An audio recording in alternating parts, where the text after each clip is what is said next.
கர்த்தர் கொடாத ஆசீர்வாதங்கள் எல்லாம் வாதங்கள் தான். கர்த்தர் ஆசீர்வதித்தால் அது நிரந்தரமான. அந்த ஆசீர்வாதத்துக்கு ஆண்டவர் நம்மிடத்தில் எதிர்பார்க்கிறது என்ன? ஸ்தோத்திர பலியிடுதல். பிரியமானவர்களே, இயேசுவின் இனிய நாமத்தில் வாழ்த்துக்கள். இயேசப்பா உங்களை ஆசீர்வதிப்பாருங்க.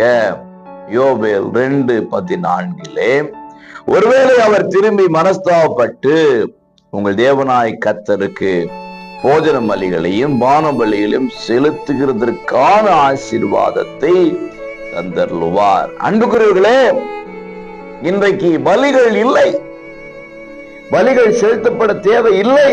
அவரே பலியாகிவிட்டார், நமக்காக பலியாகிவிட்டார். இனி பலியே செலுத்த தேவையில்லை. என்ன செய்ய வேண்டும்? ஸ்தோத்திர பலி, துதி பலி, நன்றி பலி, ஆராதனைங்கிற பலி, நம்மை ஒப்பு கொடுத்திருக்கிற பலியை அவருக்கு செலுத்தினால் வேதம் சொல்லுகிறது, அவர் நம்மீது மனஸ்தாபப்பட்டு ஆசீர்வாதத்தை தந்தருளுவார்.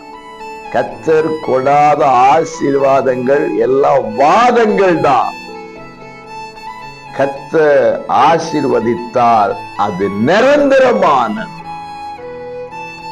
அந்த ஆசீர்வாதத்துக்கு ஆண்டவர் நம்மிடத்தில் எதிர்பார்க்கிறது என்ன? ஸ்தோத்திர பலியிடுதல், துதி பலியிடுதல். இன்றைக்கு எந்த இடத்தில் இருந்தாலும் வாய்த்திருந்து கர்த்தரை ஸ்தோத்திரிங்க. ஸ்தோத்திரத்தின் மகிமை ஆசீர்வாதத்தை கொண்டு வருவதாக இன்றைக்கே பெற்றுக் கொள்ளுங்கள். God bless you.